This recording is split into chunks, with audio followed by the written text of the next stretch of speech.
ele corta a cada 1 hora, mas não tem problema. Cortou, nós voltamos porque nós somos assim. Nós somos todos persistentes, insistentes, né? E coerentes. O Emerson já vai entrar. Nós estamos nesse diálogo desta noite de sábado. São 9h08, né? Então vamos mais um pouquinho. Tá aqui já o Emerson. Eu já vou chamar ele aqui. Aqui assim, ó. Prontinho. Tá aqui com o querido Emerson Freitas, que também é um grande consultor da criança lá do nosso Noroeste. Está aqui o Emerson. Emerson, então continuando, agora temos mais tempo, viu? Opa, deu tempo para tomar uma aguinha. Deu tempo para tomar uma aguinha. Isso é importante. Então, continuando, você estava falando do artigo 98, dos conselheiros entenderem. Porque o que eu penso com tantas perguntas, você falou de uma forma didática que eu não tinha pensado, parece Olimpíadas dos Palestrantes. Quem responde mais? Eu devo ter uns 30 grupos. Eu não consigo responder todos. Eu já digo para as pessoas, não esperem. Porque não dá. Também, quem faz isso está criando uma falsa expectativa, como se nós deveríamos responder. Perguntou, responde. Perguntou, responde. Ali 24 horas, né? E todos nós temos um negócio chamado vida, né? Claro que tem possibilidades, nós queremos atender todos, né? Mas não nesta lógica. Eu não trabalho nessa lógica de falar, se eu atender todo mundo, eu vou ser contratado. Até porque o Brasil é enorme, as metodologias são diferentes, os assuntos são diferentes, a lei é a mesma, ninguém pode fugir do que está na lei, né? Agora, a forma de administração disso que é diferente, né? E cada um também se soma. Eu somo com você, somamos com o outro. Então, eu confesso para você que nessa Olimpíadas eu vou ser medalha de latão, né? Porque eu não quero entrar nela, não quero entrar neste jogo de olhar que tudo que nós realizamos é um mercado, né? É mercado, é uma disputa de mercado, né? Eu acho que não dá para ser desta forma, mas aí cada um também, né? Cada cabeça seu guia, enfim, foi só um desabafo. Eu queria que você continuasse falando então sobre isso, porque você falou de uma coisa, complementando o que eu coloquei, que é isso, né? Eu tenho, nas minhas ministrações, nas aulas, eu gasto muito tempo para explicar para o conselheiro que aquela criança que está com o seu direito violado, a medida que será aplicada não é a medida que seja agradável a mim. É uma medida que tem que escutar a criança e o adolescente. Porque hoje as pessoas, às vezes, me mandam mensagem e falam assim, perdi 3, ganhei 2 na disputa do colegiado. Todo mundo se pensar assim. Porque não é quantas você perdeu ou quantas você ganhou, porque aquelas medidas não é para você. Aquelas medidas são para aquela criança, né? E o artigo 100, ele dá o desenho, né? Para o colegiado. O artigo 100 dá, né? Então, assim, os colegiados precisam se debruçar sobre o 100. Por que eu falo isso? Estou falando todas as noites aqui, Emerson. Porque vamos aproveitar este momento de dificuldade, neste momento de dor, de angústia, de incerteza e de medo, como você falou, que nós temos medo mesmo, nós somos pessoas, e usar isso positivamente para estudar, para beber na fonte, para buscar conhecimento, porque vai passar, e nós temos fé em Deus que passe logo. E quando passar, a vida tem que voltar ao eixo. Só que vai voltar ao eixo tudo desequilibrado. Pai desempregado, mais nervoso, mãe, e às vezes a criança acaba pagando esta conta da vulnerabilidade, né?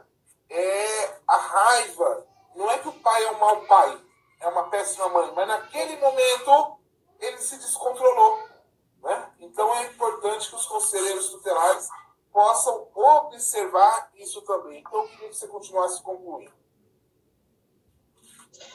Bom, vamos lá. Eu estava falando com relação da aplicação das medidas de proteções aqui do 101. E o que acontece é aquela situação, como você falou, fica aquela guerra, né?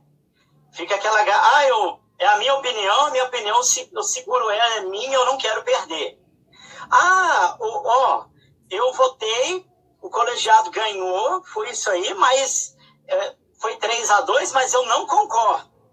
Outra coisa, a partir do momento que houve uma deliberação colegiada, Marcelo, aquela decisão, mesmo se o meu voto foi vencido, é uma decisão minha. Aquela decisão me representa, eu não posso sair por aí andando e falando, eu não concordo com isso, né? Principalmente expondo o colegiado, quem votou, quem não votou. Isso aí é uma situação, né, que cabe até alguma ação administrativa contra esse conselheiro tutelar, né? Porque o conselheiro tutelar... E outra coisa também, tem conselheiro tutelar que ele está aplicando a medida de proteção não para a criança e para o adolescente, mas ele quer aplicar a medida de proteção para o pai, para agradar o pai. O pai já chega lá, não, eu quero isso. Não é assim? Ou ele quer aplicar a medida de proteção já ditada pelo poder público. O poder público, não, agora é isso, tem que fazer isso. É o que eu costumo dizer. Eu não gosto muito, Marcelo, desse negócio de esquerda, direita, não sei se você percebeu. Eu fico assim, porque eu vejo assim, eu acredito que todo mundo tem o direito de levantar a sua bandeira partidária, não é? Mas nós, como conselheiros tutelares, não existe bandeira partidária, porque eu costumo dizer sempre que alguém estiver no poder, seja direita, esquerda, ele será um potencial violador dos direitos humanos de crianças e adolescentes. Porque o Estado, ele vai violar direitos, né? Como a sociedade, como os próprios pais, em razão da sua conduta, como diz lá no 98. Então, nós temos que observar todas essas situações, né? No SEM, que você falou de uma maneira muito eficaz, que nós temos que ver as necessidades pedagógicas, temos que preferir o fortalecimento dos vínculos familiares, comunitários, né? Porque o que acontece, muito conselheiro tutelar, ele fica nervoso. Muitos, por não conhecer o ECA, o que ele faz? Ele quer logo resolver. Ele quer logo fazer, é um caso a menos. Ufa, né? Não está mais na minha mão, resolvemos aqui. Mas será que resolveu? O conselho tutelar, ele não está para resolver casos, né? O conselho tutelar, ele está para aplicar medida de proteção. Ele vai aplicar uma medida de proteção para tentar, né, afastar a violação, para tentar amenizar. Alguma coisa vai acontecer, mas não quer dizer que vai ser uma varinha de condão, né? Resolveu. Resolvi aqui, pilim, pim, pim, pozinho mágico ali, resolvo ali. Não é dessa forma, né? Então, a situação que também é muito esquecida, Marcelo, a gente vai muito no 101, do 1 ao 7, mas também tem o 129, que são medidas pertinentes aos pais, que nós vamos aplicar aos pais, também do 1 ao 7. E tem também o 18, se eu não me engano, né? Com o advento, se eu não me engano, da Lei Menino Bernard. 18B. Né? 18B. 18B, né? 18B. Que precisa também ser aplicado em questões ali de maus tratos, né? Então... Me permite um segundo, Emerson, para não fugir. Isso você... Não. Mais do que isso, em casos de violência, obrigatoriamente o Conselho Tutelar, e só ele aplica o 18B, né? Ele precisa, enquanto você fala, eu já estou com ele aqui, certo. Meus dois Zeca parecem uma Bíblia. Você tem que observar hoje os conselheiros, porque é uma coisa, embora a lei é de 2015, né, parece nova, o 18B, que foi fruto realmente da Lei Menino Bernardo, né, que foi uma lei que nós tivemos que trabalhar muito para aprovar no Congresso Nacional, porque a mídia tinha apelidado de Lei da Palmada, que os pais não iam Lei da palmatória. Palmadinha, né? Que foi uma coisa que tudo. resolvida. O que nós estamos falando é que os pais, e a Lei Menino Bernardo, ela toda, ela não traz punição em nenhum momento para pai e mãe, porque se pai e mãe agir de forma violenta, já está tipificado no Código Penal. Né? Então, eles... É uma outra coisa, aí é para a polícia. Está tipificado lá, vai responder. Né? Ministério Público penal, vara criminal. O que a Lei Menino Bernardo traz é que ele precisa, o poder público precisa criar programas para os pais aprender a criar os filhos sem maus tratos, sem o uso da... É uma medida pedagógica, não é isso? Exatamente. Então, continua enquanto eu deixar aqui o 18B, porque tem uma observação que você colocou que é fantástica. Por quê? Porque o 18B diz o seguinte: essas medidas só são aplicadas pelo Conselho Tutelar. No 101, é aplicada pelo Conselho Tutelar de 1 a 7 e pelo juiz ou a juíza, todo o artigo. Né? Todo o artigo. O 18B não. O 18B só é aplicada pelo Conselho Tutelar. Então, obrigatoriamente, quando os conselheiros tutelares atenderem uma criança adolescente vítima de violência, aplica-se o 18B somando com as medidas do 101. O que foi fantástico e é importante que tem conselheiros nos assistindo do Brasil inteiro nesta noite de sábado, que é aquela questão que você deixou aqui, um grande recado dos conselheiros. Né? Não é apenas uma medida, serão quantas medidas forem necessárias. Né? Quantas o colegiado definir. Então, isto é fantástico. Pode concluir no que eu vou deixar aqui o 18B na ponta, na agulha. Inclusive, assim, quantas medidas forem necessárias, né, podem ser cumulativas, devem ser reavaliadas e devem ser, inclusive, substituídas por outras. O que acontece quando eu estive conselheiro tutelar, teve uma reunião de colegiado, eu falei, chega! Gente, não é só psicólogo e psiquiatra, não, me ajuda aí. Não é só isso, não, tem outra. Vamos nos debruçar no Estatuto da Criança e Adolescente, vamos nos debruçar aqui no 101. Tem medidas também para os pais. E havia uma distorção na época que eu estive conselheiro tutelar, não só na minha cidade, como em todo o interior, Marcelo, que o conselheiro tutelar ele fazia com as próprias mãos as internações, em questão de drogadição, tanto de adolescente quanto dos pais. A situação, o conselheiro tutelar saia correndo atrás do pai e da mãe para ser internado com a ordem judicial, com a polícia, pegando o pai e a mãe na unha, pegando o adolescente na unha. Então, a grande questão é o seguinte: o conselho tutelar, ele vai pôr a mão na massa de que forma? De forma burocrática. O Luciano, ele fala que o conselho tutelar ele é um órgão altamente burocrata. Não tem como nós... eu não gosto de burocracia, eu não gosto de papel, eu não gosto... Gente, esquece o conselho tutelar, pede exoneração. O conselho tutelar é um órgão administrativo burocrático. Ele vai lidar com leis e vai lidar com papel. O papel vai, o papel vem. Hoje até que tem muito papel não, que é em PDF, né? Manda pela internet, mas não deixa de ser papel. Então, nós temos que ter isso na nossa mente. E o que acontece é o seguinte: as pessoas, os conselheiros tutelares, estão aplicando as medidas, como eu falei, que o colegiado acha que tem que ser, né? O achômetro, não, eu acho, você acha, e outra coisa, reunião de colegiado, sem ECA, né? Eu vou usar um termo teológico aqui, que eu sou teólogo, né? É heresia. É heresia. Não é? Como que eu vou fazer uma reunião de colegiado com ECA fechado, Marcelo? Me explica isso. Eu tenho que abrir o ECA. E a decisão que eu tomar, gente, olha, nós vamos tomar essa decisão, vai ser essa deliberação, é essa medida que nós vamos aplicar, tá aqui no ECA, ó. Todo mundo concorda? Concorda. Vamos ler para todo mundo aí. Porque senão, nós vamos ficar assim, igual tem conselheiro tutelar que às vezes manda até no privado para a gente procurar as coisas no estatuto para eles. Eu falo, vai lá, tal, né? Tinha uma época que eu fazia até o print, mandava o artigo, tal, até parei de fazer isso, porque tava ficando muito mastigado, né? Tava ficando muito mastigado, eles querem muitas pessoas, vamos nos debruçar em cima do estatuto.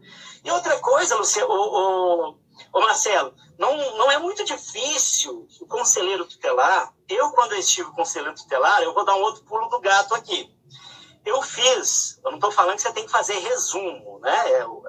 A carta, a lei, ela é completa, mas o que você faz?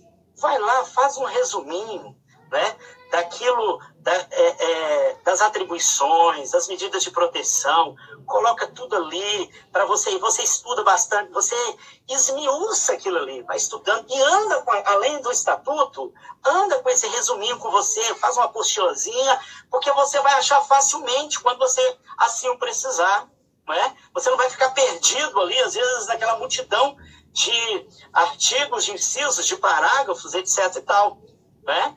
Então, nós precisamos nos debruçar no Estatuto da Criança e do Adolescente. O Estatuto da Criança e do Adolescente é a Bíblia do conselheiro tutelar que vai evitar as heresias. O conselheiro tutelar, né, que cumprir aquilo que o Estatuto diz, ele vai para o céu, né? O que é ir para o céu? É terminar o mandato dele de uma maneira correta, de uma maneira positiva, né? E é o que eu sempre digo também nas minhas capacitações. Infelizmente, você que coloca o seu nome como conselheiro tutelar, você vai agradar 50% e vai desagradar 50% da população, né? Principalmente os adultos, os pais, etc. e tal.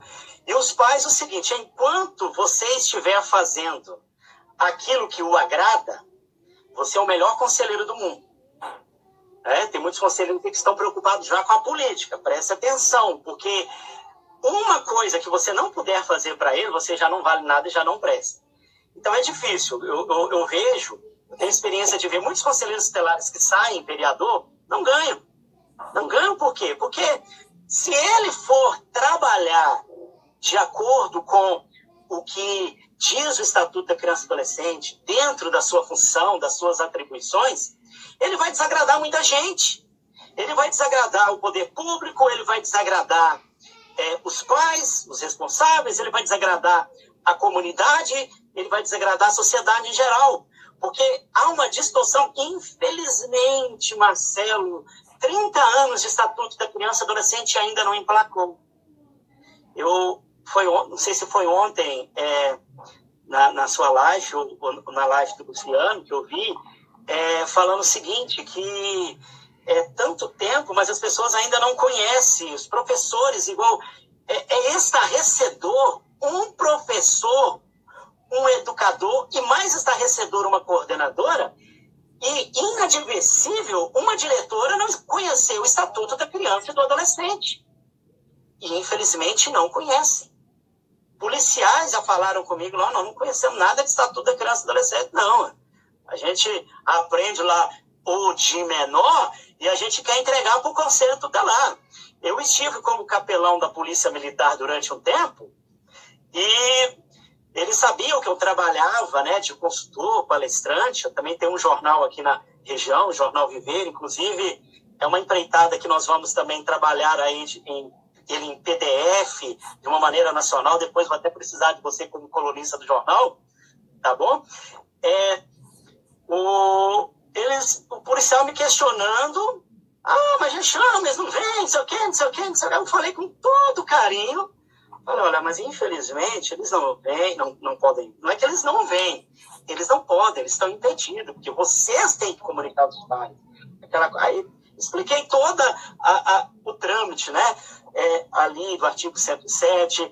Outra coisa também que as pessoas não entendem, quando diz lá, aquela palavra incontinente, né? Que a autoridade tem que comunicar incontinente, né? Essa palavra incontinente, eu já encontrei ECA errado, o Marcelo. Eu já encontrei ECA errado, que trouxe a palavra, ao invés de estar incontinente, com I, estava incontinente. Alguém corrigiu e colocou um E. Aí então distorceu tudo, porque a palavra incontinente, com I, ela era uma palavra que deriva do latim, quer dizer imediatamente. Não é isso? Imediatamente. De prontidão, de bate-pronto, sem demora. Agora, se você coloca com E, o que é? incontinente é o que é? Sem continência, sem reverência, de qualquer forma. Né? Então, são coisas que a gente tem que observar. E olha, o conselheiro tutelar, eu costumo dizer, ele tem que ter até noção de latim. Olha que coisa interessante. Né? Tem que ter noção do Código Penal. Tem gente, hoje no grupo aí, a pessoa mandou no privado, eu não estou achando a questão de estupro de vulnerável no ECA. Eu esqueci, a conselheira, né, ficou sem graça, falou, eu esqueci qual o artigo. Eu sei qual é, mas eu esqueci. Aí eu respondi com todo carinho, olha, você não vai encontrar no Estatuto da Criança e Adolescente, você fez uma confusão, e isso está no Código Penal. Né? Então, são situações que a gente precisa... É complicado realmente, é uma coxa de retalho às vezes, né? Sim. A gente pega um artigo aqui, junta ali, e tem hora que você tem que sair um pouquinho do ECA para ir para algum lugar, para alguma outra lei, porque se está na Constituição, né, não vai repetir. Né? Se está no Código Civil, já está lá, se está no Código Penal, já está lá. Agora eu tenho que saber isso, eu tenho que estudar o ECA. Mas tem alguma coisinha que eu tenho que ter uma mínima noção, porque isso vai influenciar o meu trabalho. Né? Então, a gente é um aprendizado, né, que já aconteceu de chegar no final do mandato, muitos prefeitos, gestores falaram, não precisa mais de capacitação. Eu faço o simpósio regional, né, eu sou na 20ª edição, aqui em toda a região. Aí quando vai chegando ali o ano do processo de escolha, o poder público, né, os prefeitos falam, os gestores, que o conselho está ligado, não há necessidade mais de capacitação, porque já está no final do mandato. Pelo contrário, às vezes, uma sacada que o Marcelo vai passar ali para aquele conselheiro, ele vai salvar vida. O Marcelo costuma dizer, isso aí eu falo na igreja, eu falava no colegiado do Conselho Tutelar, eu falo quando eu estou ministrando capacitações. Quando nós sentamos diante de uma mesa para tomar decisão, é uma questão de vida ou morte. Nós estamos definindo quem vai viver e quem vai morrer. É uma decisão de vida ou morte. Então, por isso, nós temos que tomar decisões com responsabilidade. Eu voltando aqui para aquela Olimpíada de responder rápido, do conselheiro querer ter a resposta pronta, encaixada, enlatada naquele momento, congelada, que já vai servir para qualquer momento que ele precisar de uma ação conselheira ali. Né? O que é que vai acontecer? Vai acontecer que pode acontecer morte. Mas uma criança ou adolescente pode morrer literalmente? Sim. Mas podemos matar emocionalmente uma criança ou um adolescente. Pior do que não aplicar uma medida de proteção é você aplicar uma medida mal aplicada. Não sei se você concorda comigo. Há situações que vão macular não somente o físico da criança e do adolescente, mas vai macular também o seu emocional, a sua alma. Vão ter traumas que o tempo não vão conseguir apagar. Então, o meu desafio é o que eu sempre faço, que essa marca não seja uma marca do Conselho Tutelar.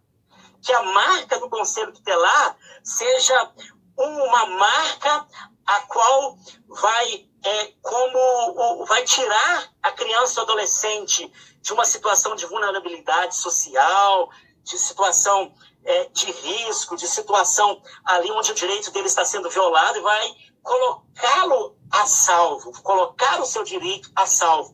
Porque se eu colocar o direito da criança e do adolescente a salvo, eu estou automaticamente colocando-a a salvo. Eu não vou fazer com minhas próprias mãos, mas a minha determinação, né, a minha deliberação, o meu zelamento pelo cumprimento do direito, a qual alguém da rede de atendimento, alguém que está instituído ali pelo poder público para efetivar aquele direito daquela criança e daquele adolescente, vai acontecer o que? Eu vou salvar aquela criança. Tem uma situação, Marcelo, eu estava saindo de casa. Eu até assustei um rapaz grande, forte, bateu no vidro do meu carro. Aí eu achei que ele queria alguma coisa, aí de repente ele pegou na minha mão. O senhor tá lembrado de mim? Não, um homenzarrão já, né? Aí, eu sou fulano de tal, o senhor não lembra de mim? Eu era figurinha carimbada lá no Conselho Tutelar. Mas eu queria falar para o senhor uma coisa. Eu estava atrás do senhor para falar uma coisa. Eu quero agradecer o senhor, porque o senhor não desistiu de me ajudar. O senhor não desistiu de mim. Enquanto muitos desistiram, algumas atuações do senhor como conselheiro tutelar salvou minha vida. E hoje eu sou um homem de bem. Então aí eu desci do carro, abracei ele, chorei, rapaz. Fiquei assim, eu fiquei abalado uns 2, 3 dias, porque é aquilo que eu falei, uma ação, uma atribuição bem aplicada do Conselho Tutelar, né? Uma ação nossa naquele momento ali do colegiado, salvou a vida de uma criança e hoje ele é um jovem de bem para a sociedade. O Conselho Tutelar, ele não é simplesmente um órgão inovador na sociedade, não é simplesmente um órgão único, é um órgão único.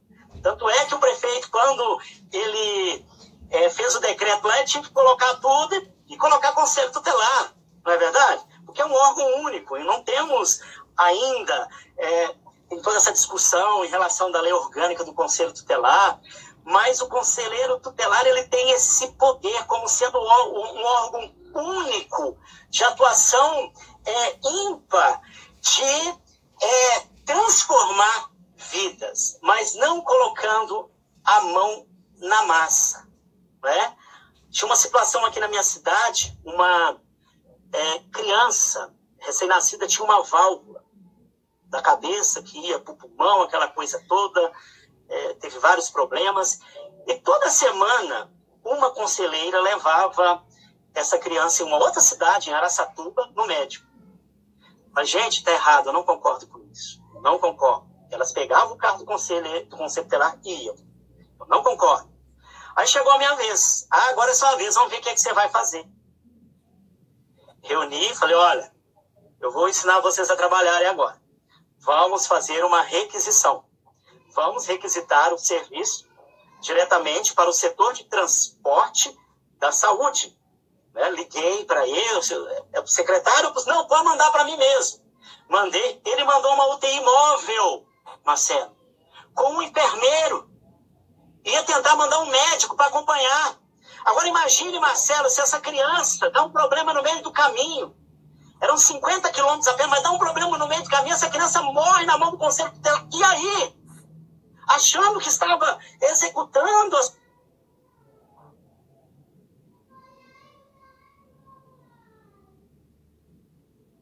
Deu uma travada.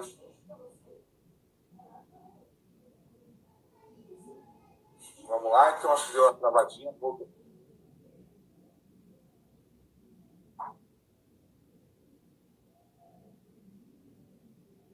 Podem matar.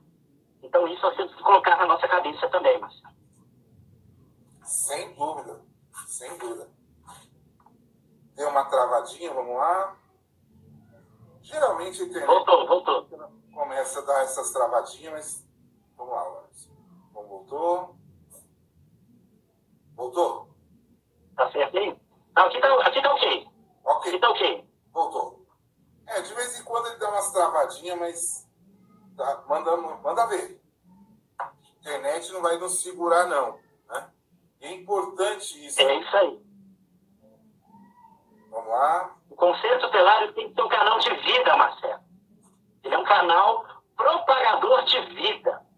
Nós estamos defendendo direitos de crianças e adolescentes, né?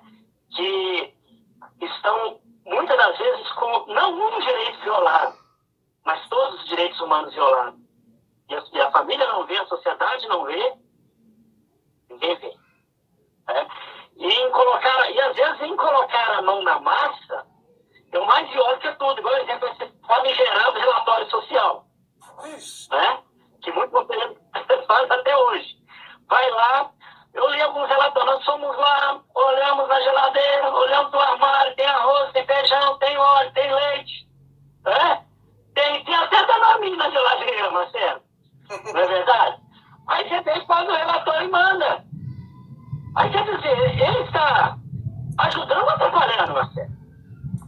atrapalhando.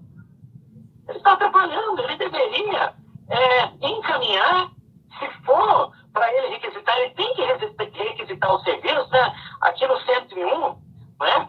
O inciso 2º, as pessoas fazem muita confusão, Marcelo. Quando diz aqui, ó, orientação, apoio, acompanhamento temporário. O conselheiro tutelar, ele faz isso. Toda semana ele está lá na porta, entra na casa, tal. Quem faz isso é serviço social, né? O caput do artigo já diz que ele poderá determinar, né? Determinar dentro de outras seguintes medidas. Se eu vou determinar, eu não vou cumprir. Então, nós temos que tirar da nossa cabeça que eu sou... mas na minha cidade... O problema também, Marcelo, é uma questão... Sempre questão política. Marcelo, mas se eu não atuar dessa forma, eu não vou ser reeleito. Eu vou ficar com o filme queimado com a sociedade. Então eu tenho que procurar agradar. Né? Porque depois... Aí na fila lá do dia do processo de escolha, na fila lá de votação, eu vou votar em você não fez isso para mim. Vou votar no fulano que está prometendo isso, prometendo aquilo, vai resolver meu problema. Não é assim? Então, nós temos que ter essa consciência, né, de cada conselheiro tutelar. Né? Como o Luciano fala, como você fala, como o Reinaldo Albino fala, arrastar o conselho tutelar para o centro da legalidade. Não dá mais. Depois de 30 anos trabalhar de qualquer jeito, trabalhar de uma maneira amadora. Nós estamos na era da internet, estamos aí, vários capacitadores, né? Pessoas aí com o know-how do Marcelo Nascimento, Luciano e tantos outros, Lauro Trindade, Roberto, Maduca, igual você falou, tantos outros. Às vezes a gente não pode ficar falando nome, porque a gente fica em maus lençóis, né? Mas nós precisamos beber dessas fontes, né, quanto nós como conselheiros tutelares, e colocar isso em prática. O problema é que há o medo bloqueia. E muitos conselheiros tutelares conversam comigo e falam, nós vamos continuar dessa forma, eu sei que é errado. Mas se a gente mudar, vai ter embate, nós vamos ter conflito com o delegado. E eu digo o seguinte, sem perda não há ganho, sem conflito não há ganho. Né? Sem diálogo. O problema é o seguinte, os conselheiros tutelares acham que vão participar de uma capacitação, Marcelo, e vai acontecer uma mágica, que todos os problemas, agora é capacitação tabajara, né? Todos os problemas, seus problemas acabaram. Vem para a capacitação do Marcelo, do Emerson, do Luciano, do Roberto, que os seus problemas vão acabar. O problema é o seguinte, conhecimento arquivado é conhecimento perdido. O conhecimento, ele tem que ser colocado em prática, né? Ele tem que ser colocado em prática.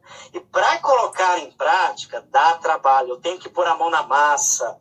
Eu tenho que, é o que eu costumo dizer, eu tenho que articular, eu tenho que negociar, eu tenho que marcar reunião. E aquela situação, o delegado lá não sabe. Você vai ter que ir lá, reunir o colegiado, conversar com ele. Não adianta chegar o dia do seu plantão, você falar com ele assim, o que tem acontecido no Brasil afora é isso, Marcelo. Eu não vou não, porque não é minha atribuição.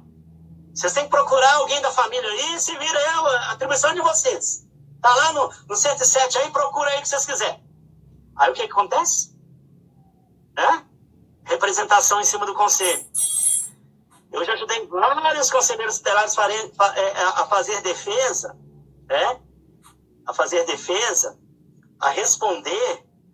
E muitas das vezes o promotor acata e manda, né, para o juiz e acaba que não dá em nada, né? Eu não vi nenhum juiz punir o conselho tutelar por isso, mas são situações que complicam, né, Marcelo? Então, nós temos, sem negociar, sem conversar, né? Se sempre foi feito assim, você tem que quebrar o paradigma, e para quebrar um paradigma é difícil, não é fácil.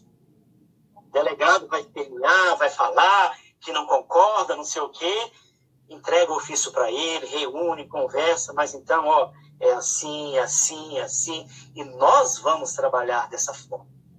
Agora, muitos conselheiros tutelares têm medo de retaliação, né? Até a própria escola tem medo de conversar com a diretora, né? Tem medo ele fica lá dando susto. É verdade. Não é? Em criança, adolescente. E tudo isso vai voltar, depois que passar essa pandemia, Marcelo, vai voltar de uma maneira muito acentuada e forte. Muito forte. Não é? Muito forte. Então, nós temos que nos preparar para isso, sabendo que vamos enfrentar algo difícil. Não é? E outra coisa que eu costumo dizer, ninguém é pago, Marcelo, para ficar de braços cruzados. As pessoas te pagam para você resolver uma dor ou para te proporcionar uma alegria. Quando você vai num restaurante, eles estão te proporcionando, né? Você está resolvendo uma dor, a dor da fome, está resolvendo uma alegria de comer, é prazeroso. Né? Se você vai na farmácia, você vai resolver uma dor. Né? É dor ou alegria. Se você vai num clube, você está o quê? Alegria. Sim. Não é assim? Você está proporcionando alegria. Então você vai ser pago. E o conselho tutelar, não se engane. Ah, mas eu estou com o meu emocional abalado, eu não aguento mais, não sei o quê. Gente, o conselho tutelar, ele só resolve dor. Ele é um órgão que trabalha com a dor. Então é isso que nós temos que colocar na nossa mente. E depois disso tudo, o Brasil vai ficar de cabeça, está ficando de cabeça para baixo. E com certeza, né, já está acontecendo, as violações estão acontecendo, as ameaças estão acontecendo. A grande questão é isso. O conselheiro entra em ação quando os direitos forem o quê? Ameaçados ou violados. Então temos que estar atento às ameaças e às violações que já estão acontecendo nessa pandemia e que serão catastróficas. Outro ponto interessante também, Marcelo, os municípios que estão de sobreaviso aí. O sobreaviso durante o dia não é para ficar um só. Ah, hoje é seu dia, você vai ficar 24 horas atendendo, resolvendo. Amanhã é meu dia, depois é o dia do... Hoje é o dia do Emerson, amanhã é do Marcelo, depois amanhã é do Luciano, depois do Roberto. Não. No período que você deveria estar trabalhando no conselho, você está ali atento, está trabalhando. Só mudou. Você está trabalhando agora de casa, é o home office, né? É de casa. Exato. Não adianta simplesmente fazer esse bem bolado aí, porque senão não vai funcionar. Porque, igual nós falamos, as violações, as ameaças estão acontecendo e agora nessa pandemia, quem sabe, até mesmo em maior quantidade. A escala da curva também vai ser para cima. Fantástico, Emerson. Nós temos ainda 10 minutos. Eu queria só retomar para ler, porque tem muito conselheiro tutelar. Como nós deixamos aqui hoje, foi uma grande aula. O Emerson trouxe pontos extremamente importantes para o dia a dia, né, que tem que ser observados. Ser conselheiro tutelar, uma coisa é você, e eu defendo que ele continue escolhendo as pessoas de nível médio, que saia da comunidade. Agora, quando são escolhidas, tem que se preparar, porque você se torna um operador do direito. É não jurisdicional, mas o seu instrumento é o direito. Por isso que o Conselho Tutelar, nós costumamos brincar que o Conselho Tutelar ele faz justiça administrativa. Porque o que é a justiça? Algo, né, que está fora da lei. Então, o Conselho Tutelar ele faz a correção aplicando as medidas de proteção. E aí, o artigo 18b, que foi lembrado pelo Emerson, eu vou ler ele bem rapidamente. Olha só, 18b. Os pais, os integrantes da família ampliada, os responsáveis, os agentes públicos executores de medidas socioeducativas ou qualquer pessoa encarregada de cuidar de crianças e de adolescentes, tratá-los, educá-los ou protegê-los, que utilizem castigo físico ou tratamento cruel ou degradante como forma de correção, disciplina, educação ou qualquer outro pretexto, estarão sujeitos, sem prejuízo de outras sanções cabíveis, às seguintes medidas que serão aplicadas de acordo com a gravidade do caso. Redação dada pela Lei 13.010 de 2014. 1. Encaminhamento encaminhamento a programa oficial ou comunitário de proteção à família. 2, encaminhamento a tratamento psicológico. 3, encaminhamentos de orientação. 4, obrigação de encaminhar a criança a tratamento especializado. 5, advertência. Aí vem a chave.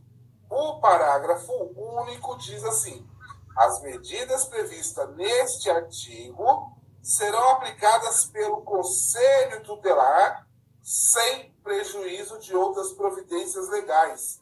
Ou seja, providências legais que você vai encontrar no 101. Providências legais que o operador do direito vai encontrar, por exemplo, no Código Penal, lá o delegado, se ele for registrar a ocorrência. Então é importante. Outra coisa importante, quando nós estamos falando do direito da criança e adolescente, o Emerson explicou isso de uma forma bem didática, ela não se resume em si só, essa medida.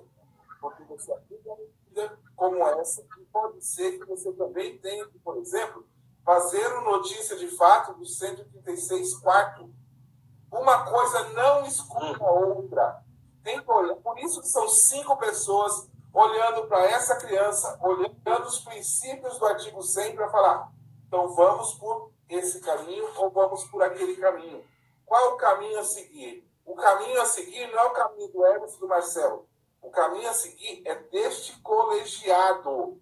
Por isso que nós falamos, e parece, às vezes as pessoas não gostam muito de ouvir, porque também tem isso, Emerson. Nos contratos, nós vamos lá aplicar, ensinar o Emerson.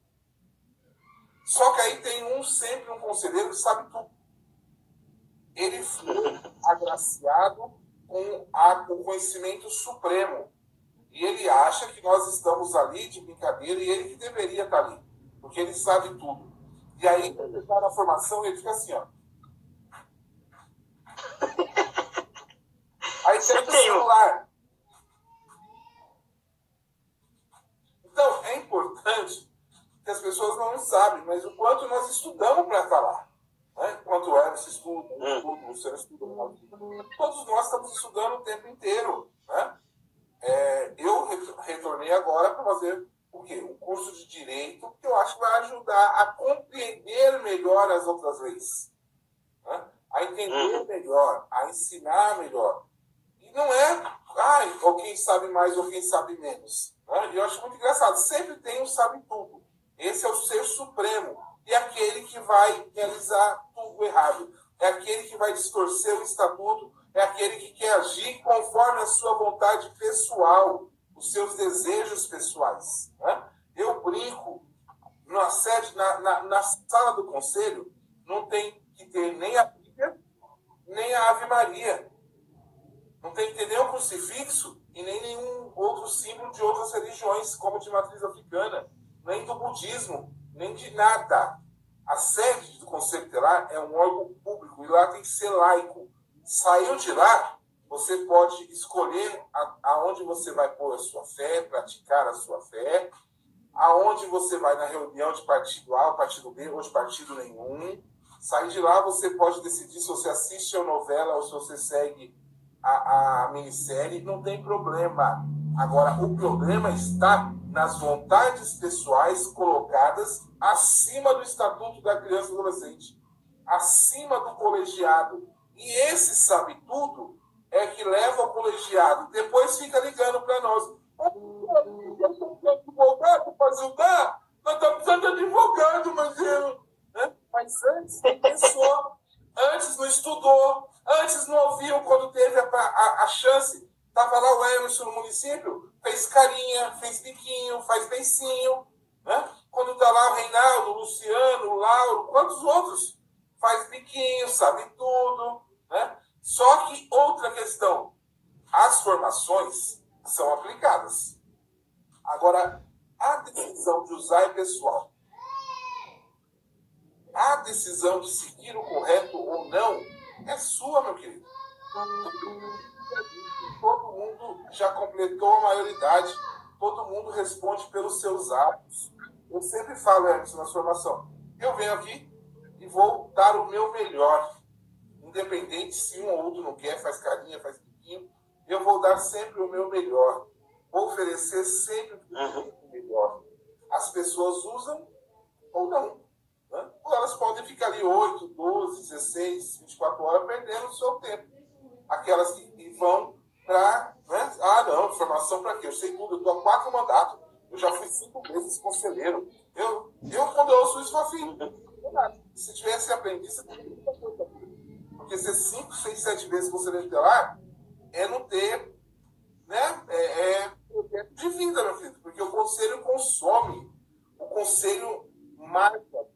O conselho, a pessoa, eu agora falo enquanto presidente de uma associação, vice-presidente de uma associação nacional, Emerson, nós vamos ter que pensar na saúde mental dos conselheiros e conselheiras tutelares. Conselheiras e conselheiros estão com a saúde mental abalada. Eu sei já de casos de conselheiro que teve AVC, parada cardíaca, morreu. Recentemente, um colegiado recebeu aqui a cartinha do Ministério Público,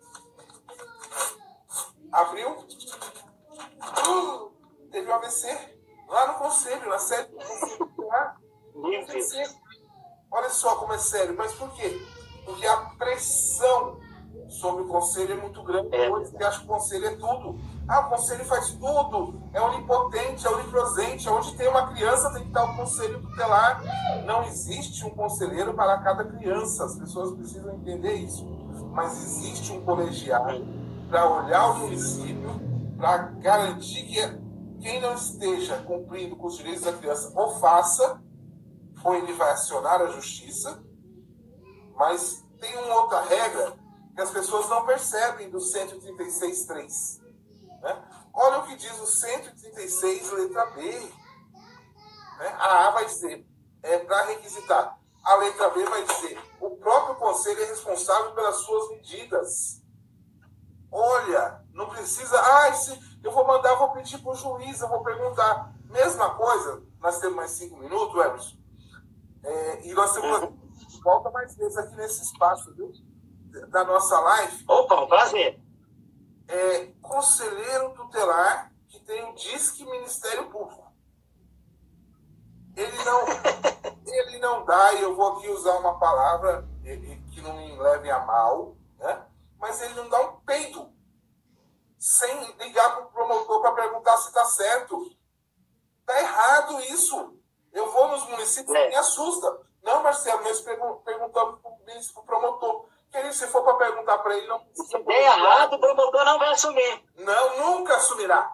Nem promotor, nem juiz. Se não está no papel. Se está no papel, então põe no papel. Não coloca. Não coloca. E aí, não, aqui a gente só faz, a gente pergunta primeiro para o promotor. Então deixa o Ministério Público agir. Porque o Ministério Público também não executa. Não precisa de conselho. Não precisa de conselho. É como um município que não tem. Não, então não precisa, o promotor faz esse município. É lamentável, é lamentável. Bom, nós estamos já chegando ao fim, daqui a pouco termina novamente. Eu vou passar para o Emerson, dizer primeiro que foi um prazer enorme estar com você essa noite. Esse espaço, eu já estava no Facebook há uns 4, 5 anos, todo domingo às 20 horas. Né? Vem acompanhando. Tem conselheiros que eu vou nos estados e falo, Marcelo, eu assisti domingo passado, você falou tal coisa. Eu falo, gente, como é importante usar essas ferramentas. Já faz uns 4 anos né, que eu faço as lives. Talvez eu devo ter sido um dos primeiros de live assim, mas é importante que tem que todo mundo usar todas as ferramentas mesmo, né? O que está dando certo, é importante que todos usem, a gente vai aprendendo uns com os outros mesmos. E agora, durante a pandemia, né? Nós vamos estar todos os dias às 20 horas. Às vezes também durante a tarde. Acontece alguma coisa, nós vemos. Estamos aqui, tipo televisão. E todos os dias à noite, às 20 horas, nós estamos aqui no Instagram. E agora eu estou convidando vários amigos, como o Emerson, para vir dividir conosco, para aprender e ensinar. E quando eu estou aqui também estou aprendendo. Não pensam vocês não, viu? Eu tenho... talvez não é virtude, mas eu não tenho problema nenhum em dizer que eu vou aprender sempre com os outros. Nós estamos aprendendo todos os dias, porque ninguém sabe tudo e ninguém vai aprender. Né? todos nós sabemos alguma coisa, todos nós ignoramos alguma coisa. Então, foi muito bom estar com você nessa noite de sábado, uma alegria enorme. Estou vendo aqui os comentários, as pessoas também amaram. É bom que as pessoas podem assistir depois, isso fica aqui no meu status, ainda por 24 horas. Eu já sei que tem um jeito que dá para tirar, mas eu ainda não aprendi a tirar o vídeo aí do status, no computador. Olha, isso é coisa para os meninos novos, viu? Eu faço arroz com feijão, arrozinho com feijãozinho, ovo frito aqui, né? Mas a hora que eu aprender também, eu posso disponibilizar isso no YouTube ou no Facebook, porque papos como esse é importante que as pessoas possam ter acesso depois, possam refletir. E lembre-se, gente, nós estamos dando os caminhos, todos podem e devem beber na fonte. Beber na fonte é vir aqui, ó, é vir aqui, né? Quando não sabe, aí pede ajuda. Mas comecem também a beber na fonte. Antes que encerre, eu quero passar para as considerações e para o Emerson já se despedir. Opa, Marcelo, obrigado de coração. Para mim foi uma honra muito grande. Você, para mim, é uma referência nacional. Eu aprendo muito com você, sempre aprendi muito com você. E tenho muito orgulho de ser seu amigo, tá? Que Deus te abençoe, amém. Que Deus te dê força, guarde você, sua família, seu trabalho, né? E guarde todos os conselheiros tutelares do Brasil afora. E eu também quero fazer um convite a todos os conselheiros tutelares aqui da região noroeste de São Paulo para se associar à associação, né? Associação a qual Marcela é a presidente, Soleta é a associação... APCT. APCT. Isso. Para nós aqui que estamos... Depois a gente vai até conversar uma maneira mais fácil da gente fazer um contato, uma ponte, não sei, nós vamos ver essa questão aí, né? Mas é importante uma associação, porque no momento também de desespero, tem situação aí que o colegiado abandona e a associação abraça. É verdade. Né? Então, a associação é uma forma de estarmos amparados, é uma forma também de estarmos com alguém na retaguarda. Porque às vezes, não, o problema é seu. Porque muitas das vezes a representação vai vir para um único conselheiro, não vai vir para o colegiado. Certo? Mas muito obrigado. E o meu abraço também a todos os conselheiros tutelares de todo o Brasil. E foi uma honra muito grande estar aqui com você. Tá bom, Marcelo? Muito obrigado. E fala suas redes sociais para as pessoas te acompanharem, te seguir. Dá um recado aí, onde que te encontra? Opa, o Instagram é Emerson_Freitas Oficial. Né? O Facebook eu tenho a página pessoal, Emerson Freitas mesmo. Tem também a Emerson Freitas /Projeto Viver. Né? Temos também um canal no YouTube. Eu vou ver se eu começo a potencializar ele um pouco mais. Né? Às vezes é difícil a gente ficar gravando vídeo, mas eu vou tentar também. Né? Emerson Freitas, Viver Conselho Tutelar, e nos encontramos também nos grupos aí de WhatsApp do Viver também. É isso. Então, Emerson, querido, muito obrigado. As pessoas gostaram. Eu vou depois tirar as perguntas para que nós possamos responder nos próximos vídeos. Hoje eu não consegui ler todas as perguntas, foi bem dinâmico, foi bastante produtivo o nosso diálogo, né? E aí acabamos que nós não conseguimos responder todas as perguntas. Ó, bastante gente aqui, eu estou olhando, passou por aqui, e depois assiste novamente no status, vai ficar aqui por 24 horas, todos podem acompanhar, né? E depois de 24 horas, pum, some, né? Mas aí, guarde no coração essas palavras, busque beber na fonte, como o Emerson falou, busque estudar mais e não dá mole pro azar. Durante o home office, durante o dia, ligado. Durante a noite, quem tiver de plantão, ligadinho também. Porque senão seremos acusados de corporativistas, que escondemos o trabalho e tudo isso. Então, como o Emerson falou, eu estou reafirmando. Atentos, olhos, ouvidos, pronto para deliberar a medida de proteção, mas não a medida de proteção que te agrada. A medida de proteção que seja melhor para a criança e adolescente. Então, amanhã, durante a tarde, eu estou por aqui, e às 20 horas eu te encontro lá no Facebook. Amanhã eu vou falar sobre princípios do Estatuto da Criança e do Adolescente, às 20 horas no Facebook. Emerson, beijo no seu coração. A todos aqueles que que nos assistiram nesta noite, muito obrigado por estar junto novamente. E mais uma vez, fé em Deus. Vamos orar, queiram rezar, mas vamos todos para que isso passe logo e que nós possamos, mais do que isso, tirar lições deste momento. Somos todos iguais. Nesse momento do vírus não tem dinheiro. Nesse momento do vírus não tem cor de pele. Nesse momento do vírus não tem religião. Nesse momento do vírus ele pega todas. E é muito importante que nós possamos tirar a maior lição dessa pandemia. Né? Primeiro, que não somos nada. Somos todos muito frágeis. Segundo, que somos muito iguais. E terceiro, o respeito entre nós. Quem sabe nós podemos tirar lições dessa pandemia, e bom que tiramos, né? Temos que tirar lições. A primeira é que respeitar o próximo como a si mesmo tem que ser o caminho. Boa noite, beijo no coração e que Deus nos guarde e nos dê força para passar por essa pandemia. Até amanhã.